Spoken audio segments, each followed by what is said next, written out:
Salutations, Internet. I am Taters Precious. Today we are investigating the reasons why, pun intended, during the economic collapse of 2008, one band managed to release a self-loathing hipster hop magnum opus. That was a mouthful. This dense album begs to be dissected more, so here we go with Why Alopecia. A quick disclaimer before we get into the intro. These are my opinions. All my sources are referenced in the Google document linked below. This video does have a content warning for adult language and themes. It's not intended for children. Thanks.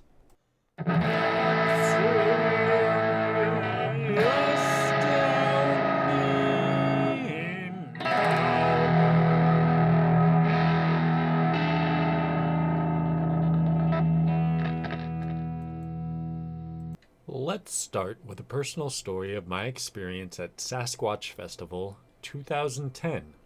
Probably my favorite year of the festival that I went to. My Morning Jacket, Massive Attack, and Ween were the headliners. But somehow I missed Why on the side stage during the first day when I was laying on the main lawn for the National instead. To be fair, I rolled my ankle earlier that day during Broken Social Scene, probably because I was inebriated. I have since gotten to see Why live a couple of times, and they do not disappoint, one of those being the 10-year anniversary tour for Alopecia. The National has more staying power for most people, but Why is something I always revisit way more personally. In this video, I'm trying to figure out why. I would like to mention that the song Blood Buzz Ohio does rock. I'm putting up some numbers on the screen here from Spotify comparing Alopecia to Hawaii Part 2, the album I did in my last video. First of all, I was surprised that Alopecia has less listens than Hawaii Part 2. I perceived it as more popular overall. It has been out longer too. But I really want to show is most people are not listening to these albums as a whole. While it's not absolutely necessary, I often find myself craving the next track when I hear only one off of an album like one of these. Artists carefully craft each song into one another, and often the sum of the parts is much more than if digested individually. Alopecia was recorded at the same time as the Y album Eskimo Snow, which came out a year after. But it was flushed out into two distinct albums because they had enough material to work with there. I just want to emphasize that with the standard LP length, in around 45 minutes, we can get an entire vision, a narrative, story, whatever you want to see out of it. But often, it's just something where people aren't appreciating the full album compared to the song anymore. This series is really about the albums that I consider to be flawless and make me want to revisit them over and over. I'm not about rating things, but essentially all of the albums that I'm going to feature on this series are like an 11 out of 10, Spinal Tap style. And that's my opinion. All right, now a brief section about what went wrong with my first video and what we're going to try to do different this time. So we're recording my face, I guess. I'm recording all the voiceover and audio work before adding the photo and video content this time. Did it all out of order on my first video and spent more time editing than necessary. But it was a learning opportunity. I've been coming up with a script to read verbatim, almost. Hopefully I can cut back on downtime in videos and have a more coherent train of thought, which seems to be lacking on my first video. I'm just trying to keep myself accountable and always progress. Isn't that human nature? An important theme of Alopecia is self-deprecating humor. I'm going to talk about why it matters and how it can be healthy when used in moderation. The origin of the album's name is a great example. Slug, the MC of Atmosphere fame, helped Yoni Wolf, the lead singer of Y, identify a hole in his beard as possibly alopecia. Just goes to show that we all have flaws, but they can inspire our artistic side in recognizing them. Conan O'Brien is a prime example of this type of humor. He has always been one of my favorite late-night comedians, and I feel like Yoni would be a fan as well. There are a couple articles I'm linking in the Google document below that do talk about how self-deprecating humor can be good, and is linked to increased emotional intelligence. Basically, if you can't make fun of yourself, who can you make fun of?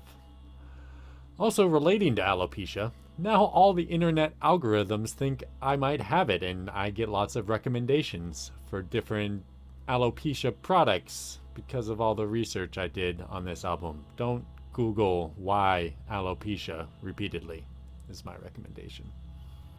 Wrapping up the intro, I would like to relate it back to the financial collapse that was happening after the release of this album in early 2008.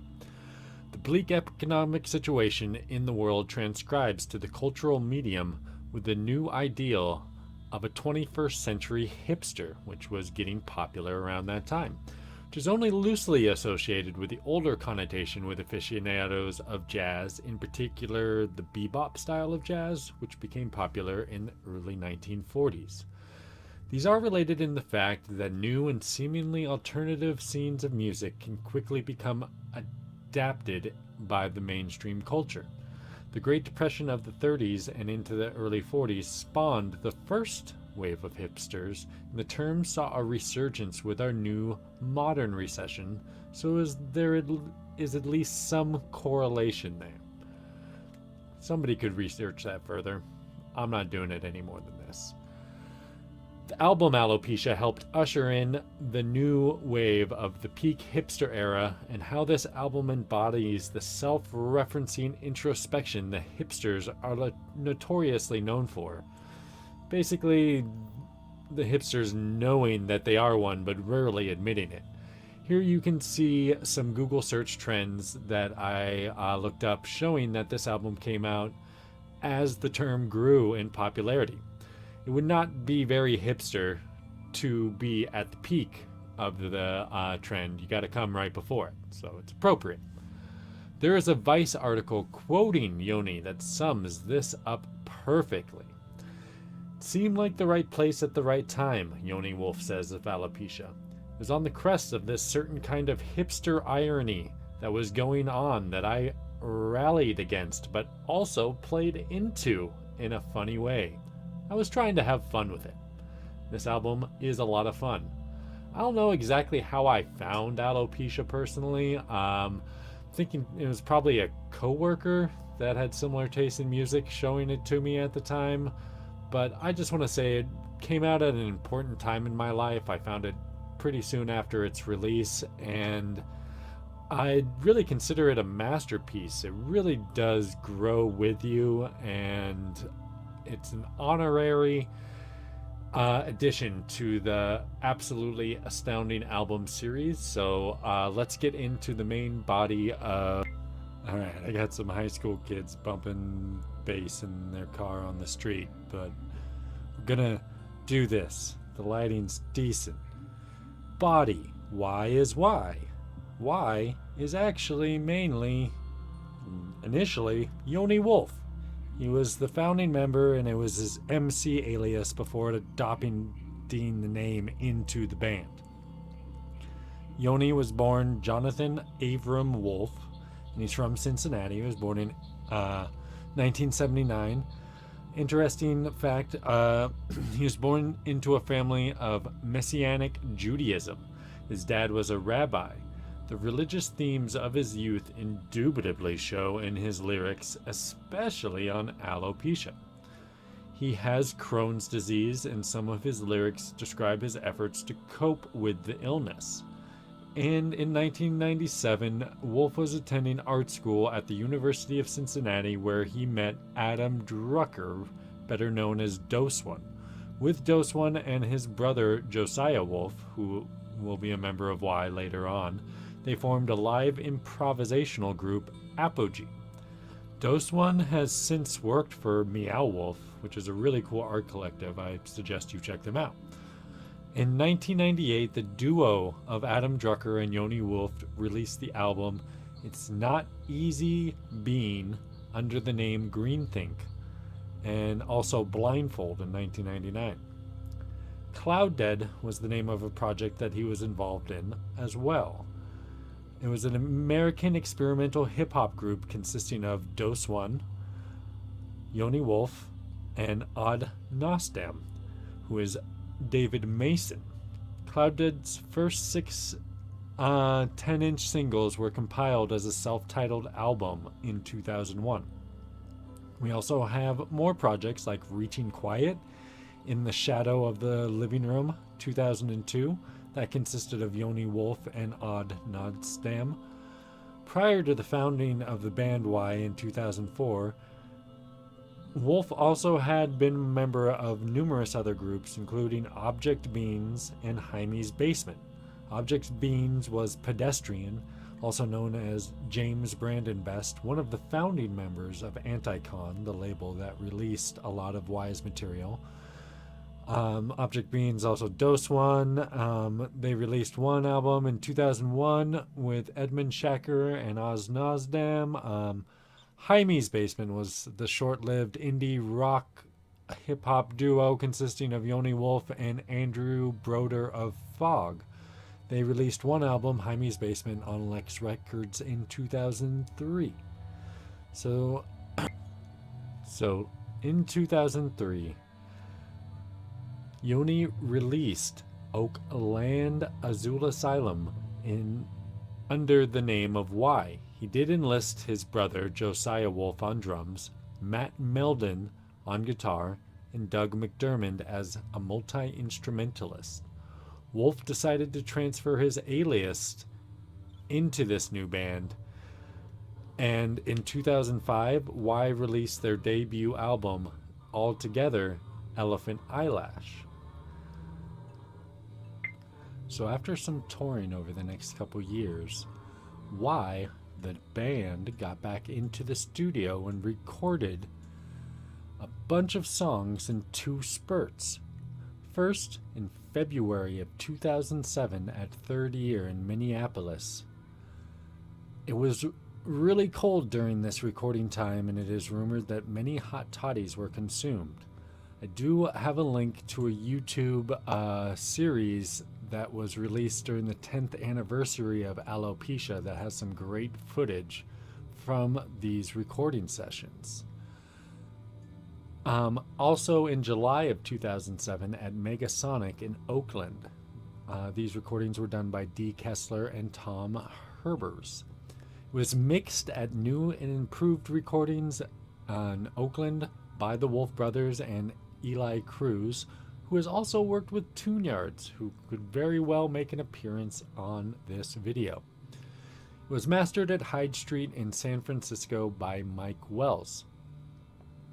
As aforementioned at the very start of this video, Eskimo Snow was recorded during the same time as Alopecia. What happened was, after these 2 recording sessions, the band took the material to the record label, and 2 albums were sorted out through all of the material and given 2 different feels, and I'm very glad that they were. The performers on Alopecia are not referred to that in the liner notes. The liner notes here actually does say, Midwest Secret Society for the terminally underwhelmed and dissatisfied year-end short runner-up appreciators group of Eastern Minnesota and Southwest Ohio. These people include Yoni Wolf, Mark Erickson, Josiah Wolf, Doug McDermott, and Andrew Broder. Broder and Erickson are members of Fog, an indie rock band from Minneapolis, Minnesota. And Broder was a collaborator with Yoni on Jaime's Basement. We do have some additional performers listed in the credits. Paul Flynn, Nadel Torrisi, Liz Hodson, Jeremy Yilvisaker. Sorry on that last name. Jeff i.e. Jell Logan, Dee Kessler, Deborah Ranker, Andrew McDermott, Odd Nasdem, and Dose One are also featured there. We've done everything for the intro, and leading up to the album itself, let's get into the song-by-song breakdown. The Vowels, Part 2. This is some sort of follow-up to The Vowels by Reaching Quiet, a former project of Yoni's I mentioned earlier. Track 16 on In the Shadow of the Living Room. The only real similarity is the use of vowels. The feedback that ends the song is the noise that also begins it. Yoni's immediately critical of himself, and that's lyric, I'm not a ladies' man, I'm a landmine, is just a lyric from 320 by Cloud Dead, so very self-referential to his past projects already. The 88 Cavalier is not a well-known car, but it helps set the mood. He's not showing off, he's playing down, with the rear bumper blown out and all. First of many bathroom references in the song was Did Anyone Hear Me Cry There? Through a toilet stall divider. I really love this opener.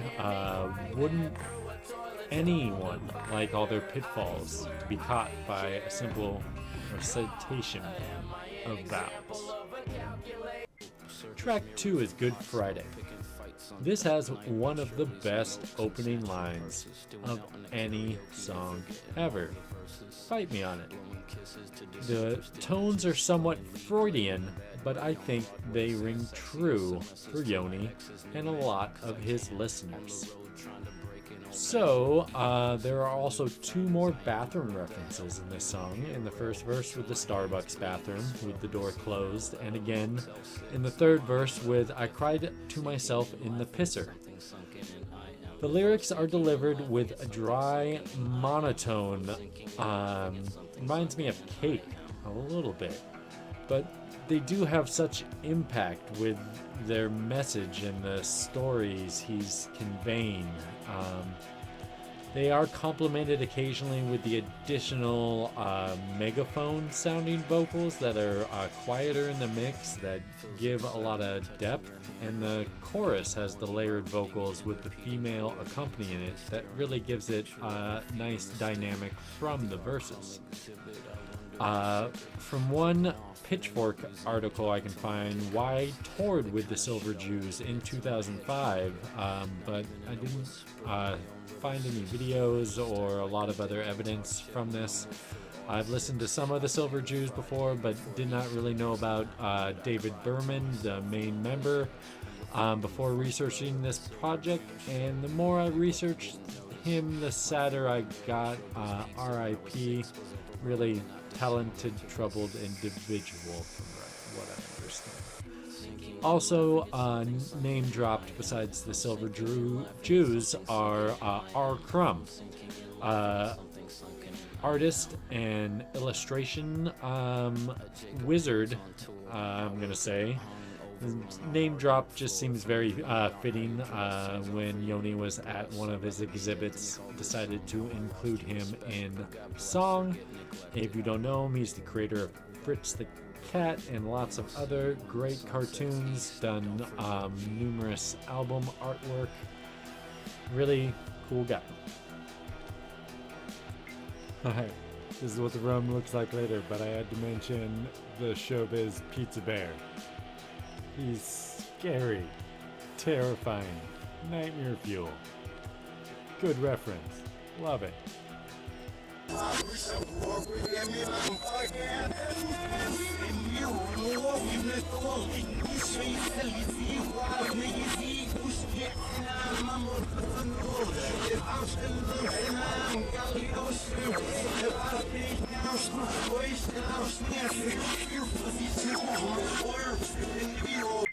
Track 3 is called These Few Presidents. We have a drastic change in mood from the feedback fade-outs of the two opening tracks. This one is also much more melodic. The two names on the pillow with the ampersand are important and will actually be named in a later song. There's a beautiful contrast between the verse and the chorus on this song. We are introduced to the theme of death on this album with probably the best wrap-up to a chorus on the entire project. Even though I haven't seen you in years, yours is a funeral I'd fly to from here.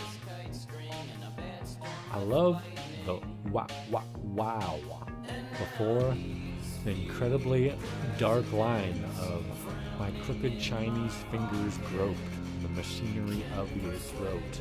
And the weird effect at the end of the song perfectly ties us in to track 4 is The Hollows. Strangely, this is the only song to come out as a single from the album, released in November of 2007. Picking up the pace some on the album in general, but it does still feel like we're at a slow march at some point. It's not a lot of bops on this album in general. Funny story is, one time I was listening to this with some friends, and I specifically remember one of them commenting on the two guys boning on the basketball court. It was kind of like, what the fuck? And didn't really know how this was good, but yeah, it's one person's opinion. This does feature Dose One on the chorus with the spooky background vocals. He does name drop the great Joanna Newsom on the last chorus. I love the breakdown outro with the female voice. It sounds like a Sleater Kinney song almost. It's great. Hollows. All day. Song 5. Song of the Sad Assassin. The pacing is all over the place on this song during the start, and it finds some weird grooves along the way. From the genius lyric breakdown, A Song of the Sad Assassin seems to be about Yoni coming to terms with the death of the Cloud Dead project. After the group released their seminal self-titled compilation of singles in 2001, tensions began to arise from the three, particularly between Yoni and Ad Nazdam. The first several lines of this song describe the resentment that hastened the end of the band's run and the futile attempt at reviving their career with the studio album 10. This is speculation on someone else's part and not confirmed by Yoni from what I can find. I always thought it was kind of a weird story about finding someone dead in the water. And towards the end of the song, what is all the stuff alluding to Lee Harvey Oswald with Fairmount Street being a reference to him, and does have a known reference actually. The Billy the Kid quote is from a 5-part sonnet. It's called Geographer by the poet Merlin Hacker. In a Pitchfork interview, Yoni said that he stumbled upon a record with her poetry when he was attending school at the University of Cincinnati. Again, this track ends with a lot of feedback, and I'm here for it. Song 6, Nashville. What's up with that intro part? I was having a tough time understanding it. I think it's just kind of a fun reference to the cover artwork with the hands and such there, and like Sky for Shoeing Horses Under comes up later. So yeah, that's it. Song is weird, and I enjoy that it's weird. The lore seems to go deep. Whistling with the piano musical is simple but pleasant. The lyric, practicing your plain wreck face in a first-class lab, is the next bathroom reference that we get. We encounter a high-pitched noise after the intro that is eerie and only on the right-hand side of the stereo mix. It's annoying yet intriguing. Reminds me of M83. Somehow the song is just a series of dad jokes. The name is even a play on words. The chorus, "That's what the ghost of someone's dad might say," is an altered line from Odd Nozdam's part in The Hollows. This song has a piano outro that's like the intro and outro from another song on the album, the closer, Exegesis, before you flip the record for the second side. It's good foreshadowing, and its attention to details like that, which makes the record incredibly rewarding to do a deep dive on, just like that little music hinting. Smart. Track 7 is Fatalist Palmistry. And I love this tune. It just jumps right into it. As you can see, we flipped the record now, so we're on the B side. And this album has a really strong B side. I would say it's better than the A side, if we're gonna debate that sort of thing in general. So yeah, probably the most pop-friendly tune on the album should have been the one single that was released, and it could have been the best song on Eskimo Snow since it sounds more like that material, but I am so glad that it was included on this album instead. With the lyrics about his acquaintance, which side is the best side to sleep on, really?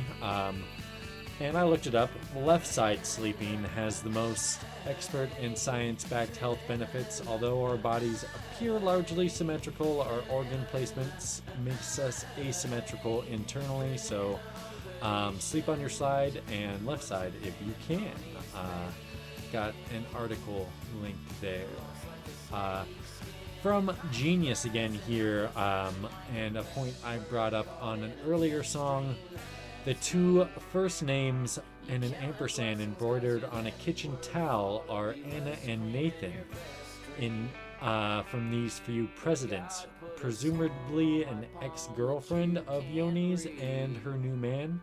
Anna would later share her side of the story on Yoni's 2014 album, Divorcee. So yeah, that's a whole thing there. I haven't checked out that project. Maybe I'll do it after I'm done making this video. When asked about the connection between the aforementioned line in These Few Presidents and Anna and Nathan in a Pitchfork interview, Yona responded, maybe, yeah, maybe, yeah. I shouldn't talk about that too much. So ambiguous. The song ends with a somber, deathly touch, appropriate. Track 8 is The Fall of Mr. Fifths. I don't know why I'm all the way down here. The first 10 seconds are silent on Spotify, but not the vinyl, and I just kind of noticed it while making this thing. I don't know the discrepancy with the mastering on this or what's up with Spotify. The instrumentation and flow of this song are unlike any other track I have ever heard, and it's hard to be this unique. Why? I love the rant of, "There's nothing more appealing than the sound of high heels down the marble-tiled hallways of your district's one allotted city-funded Steiner school, bilingual or Montessori, followed by a single high-pitched scream, followed by breaking glass. But could your anger be mapped into an interpretive dance to a trip-hop track? Could it be bowed out on strings or strung into a pattern for a god's eye to bring to your alma mater's holiday fundraiser boutique thing?" Yeah. That's my favorite part of the album, probably. The tension is so perfectly released after this part as well. The track proves how non-typical song structure works really great at certain parts of an album. At the end of the song, it samples the movie Old Joy. I had the pleasure of watching this movie for researching this video, and two friends go on an adventure to Bagsby Hot Springs in Oregon. I've actually been there. It's really beautiful. It's great. I think it's closed right now, but that's beside the point. The scene from the sample is about 34 minutes in, and the two main characters are camping and drinking the night before hiking to the hot spring. After Will Oldham,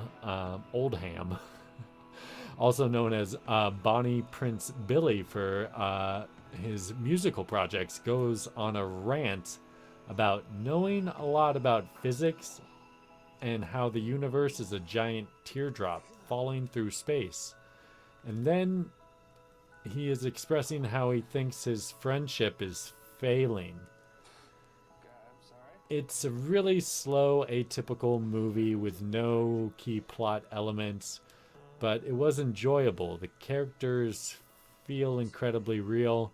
It's worth a watch, at least if you're a fan of this album, to like see that scene and get better context for it. It's Track 9 is Brook and Waxing. Another drudge of a weird pace on this song, but rewards us with the hook chorus that is everyone's favorite sing-along at a Y concert. Cincy or Cincinnati natives tend to have a nasty, natty accent where A's are stressed and sound like the word yeah without the Y sound. I will refer to this as Cincinnati from now on. I love the electronic breakdown for the later half of the song. It sounds like something that Fortet made. It's lush, deep, and could go on forever, but just leaves us in feedback land again. The song is short and sweet, just like the next song. Track 10 is A Sky for Shoeing Horses Under. Probably the best instrumentation on the album. I referred to The Fall of Mr. Fitz in that rant as the best lyrics. This is the best instrumentation. The perfect tempo for walking, in my opinion, and even references it in the lyric, which inspired me to make a playlist because I looked up the beats per minute. It's 139, and other popular songs in this BPM are Michael Jackson's Beat It, Gorillaz' Feel Good Incorporated. I made a playlist. It's linked. This name checks No Stem, and also talks about getting high on khat. Khat contains the alkaloid cathinone, a stimulant which is said to cause excitement and loss of appetite and euphoria. I've never tried that personally. Interesting. I know it's illegal in most of the United States. Don't know if anybody's trying to change that. I know it's a plant. More research on that is needed. Just kind of general Wikipedia is what I got. Probably inspired the horses on the cover, like I showed you, and shoeing is another term for domesticating horses. This song is amazing at only 2.5 minutes. Song 11, 28. It's a weird drone noise at the beginning with some incredibly awesome low frequency, but the lyrics quickly get into incredibly lonely and desperate pleas on every rush line. It's meant to cause confusion and to be an interlude between two songs more than a full track itself. The song is mixed to make you feel uncomfortable. Track 12 is Simeon's Dilemma, one of the slower melodic songs of the album. The pleas of the last song manifest into a story, I don't know if it's true or not, about stalking an ex, probably the most hipster centric of all the songs, with the lines about the fixie and the biodiesel Benz. Even Yoni admitted he was playing into the culture while writing this in the interview that I have referenced. The sneer and stretched delivery of certain lines are really selling the creepy nature of his demeanor while he was thinking about this whole song. There's an interesting change in tempo before Stalker's My Whole Style and the dark last lines. It's an interesting track as we get to the closing numbers. Track 13 is by Torpedo or Crohn's. This one just gets right into it like fatalist palmistry, and we are in Yoni's perspective. The verses come fast and very personal. They almost feel like free-form journaling to me. We get another bathroom reference. Hiding from my friends in the bathroom at Thrift Town to write this tune down. The chorus is just a simple dun dun dun na na na na na. Sing along. It's fun and good. Chorus doesn't need to be more than that when you got awesome verses to back it up. We're acknowledging the puns of everything. Also, very personal with the Crones. Towards the end of the song, he says something that his little brother said, and it's pretty memorable. There's actually a bumper sticker on the Y website. Kind of want that. We get also a return of the chorus or hook from Brooke and Waxing. While I'm alive, I'll feel alive. And what's next? I guess I'll know when I've gotten there. Great layering of all the song elements to wrap it up, and the weird sound with the other process sample. It's just a solid track before our closer. Last track, 14, Exegesis.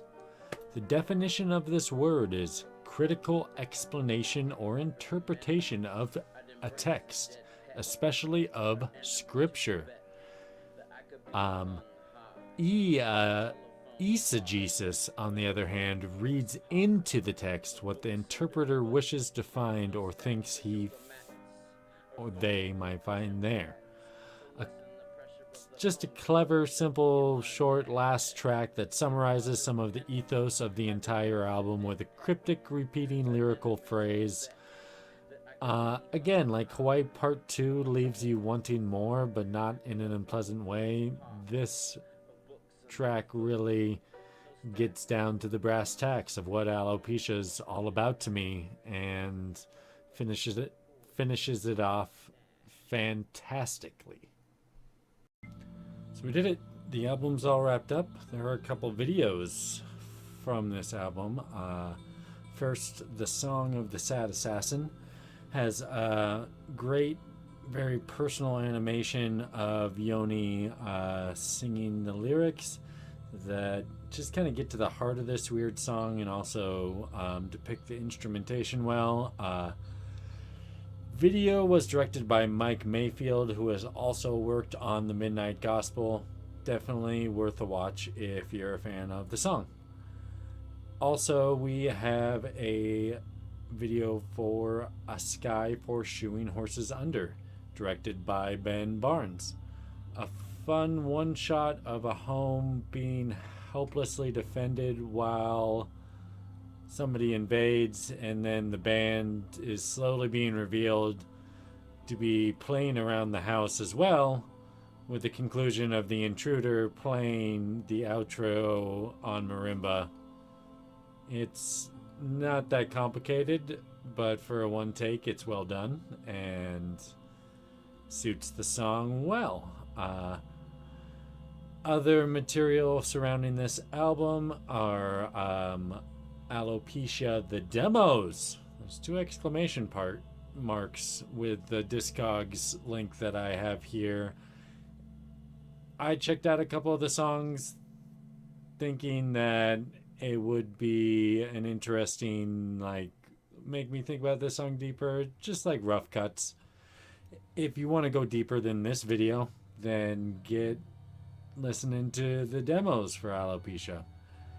There were some excellent extras on the 10-year release that I have mentioned before, including Boards of Canada Good Friday remix. It does have an awesome official video by the Brain Twins. These artists, I don't know how many people work for the Brain Twins, do like stage design for TED Talks, so augmented reality, and have worked with bands like Deerhoof. The video is trippy, ethereal. There's good alternative takes on the song itself as far as the instrumental tracks, complementing the lyrics in a different way with the horns. Although they lose me at the end with kind of the bongo congo breakdown. Not into it. Sorry, but the rest of the song's great. Not the end. There's great animation for the video. I agree with the comments in it that Boards of Canada should do more remixes because they're a great band in general. DNTEL does a Torpedo or Chrome's remix. In my notes here I have This Is Just Not That Fun. You can see by the numbers on Spotify. I'll show those on the screen. Oh yeah, pointing that way.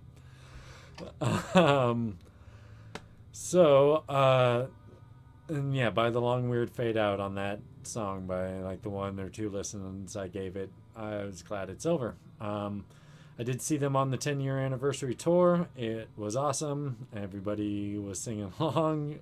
Really good energy in that crowd.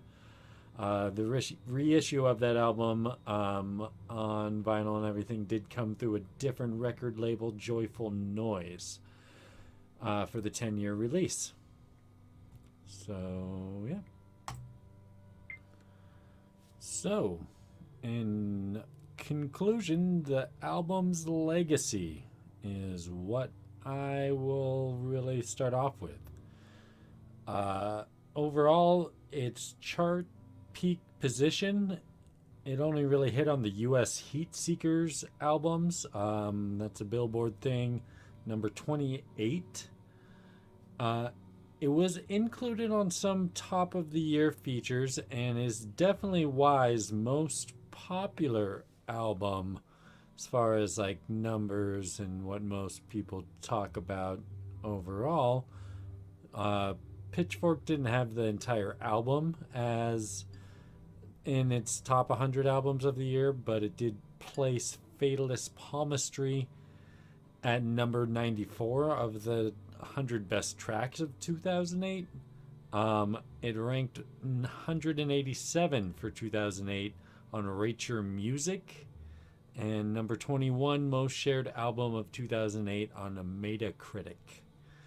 Album has some critical reviews that are very favorable, but there are also some that are just tearing it apart. And I'm gonna read some of those here that not the worst review, but start off with a funny one. I have no idea what he's saying. I have absolutely no idea why the record is called Alopecia, but as I keep playing it, I really don't care. From rapreviews.com, for me personally, their sound isn't progressive anymore. It's regressive. And Sinbad said 81 for this crap. Man, the hipsters will latch on to any garbage. Also, from El Nemio, holy titty effing Christ, this album sucks. Absolutely dreadful vocalist rapper, whatever you want to call him. The most nasal tone you can imagine. Comma-inducing music with nothing going for it. No originality, no memorable melodies, no anything, just shit. I also love how this band's fans rate all metal albums. 0.5 stars to make this piece of shit climb higher in the album of the year rank. What are you really mad about, mister? Screw all the reviews. What truly matters is how the fans of this project feel about it. How many people are constantly relating their lives through others is important in this project.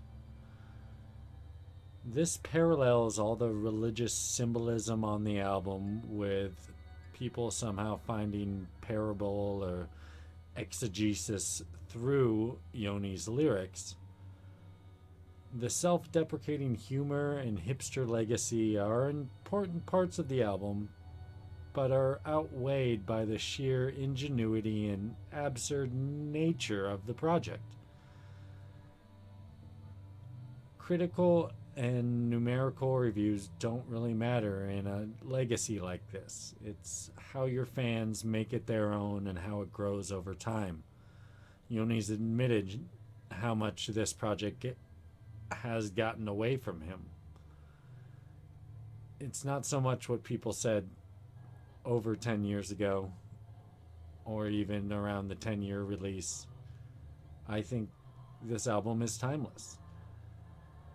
Yoni and other members of Y really appreciate their fans, and it shows. An example being the Golden Tickets project, where different fans who bought merch directly from their website had songs written about them, and it was released in an EP. Some of those songs are great. I listened to that project on the regular. I would like to mention Yoni's podcast that I've given a chance, and it's not bad. It has over 140 episodes. It's called The Wandering Wolf. The description goes, songwriter Yoni Wolf's ongoing collection of field recordings from the road, unscripted internal monologues, self-reflective moments, and in-depth conversations with musicians, artists, comedians, and interesting people of all kinds. These episodes chronicle Yoni's life as a traveling bard and the lives that he crosses paths with out there in the wild world. Worth a listen if you got some time and enjoy podcasts. He's had a lot of great guests and made some amazing content. What I want to get down to here in the last part of this video is the blending of different genres and how that is a musical tool that I find really important. In my first video about Hawaii Part 2, I needed to expand more on the idea about how that album really took so many different musical concepts and made them into one coherent idea.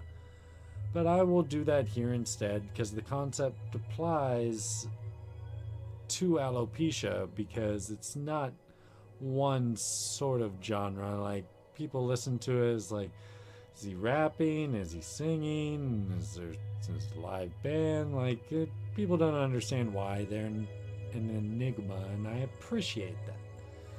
We all have preconceived notions of what certain styles should sound like, but all ideas are constantly in flux, and anybody can be wrong about something at any given time, no matter how right they think they are.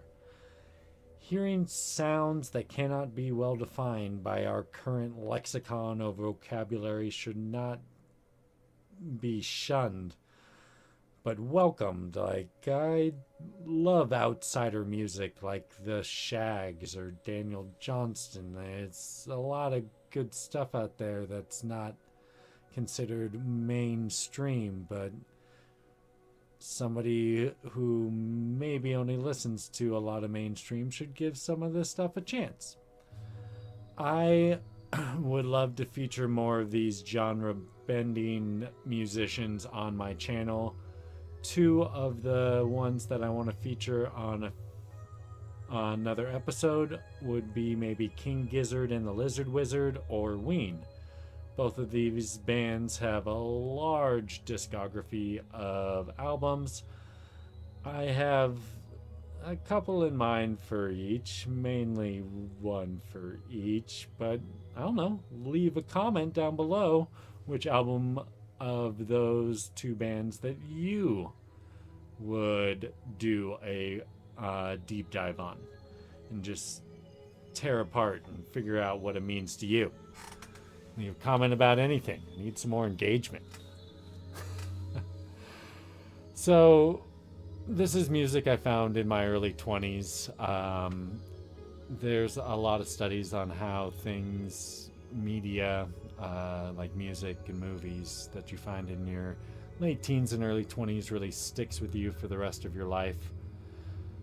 I personally am always trying to discover new music, but this is one album that I discovered in my early 20s and has stuck with me for the rest of my life. I do like Why. I don't think a lot of their other projects stack up to this one, but I will always kind of keep up with what they do and give them a chance. And I hope that you enjoyed this video in general. Please do leave a like if you did.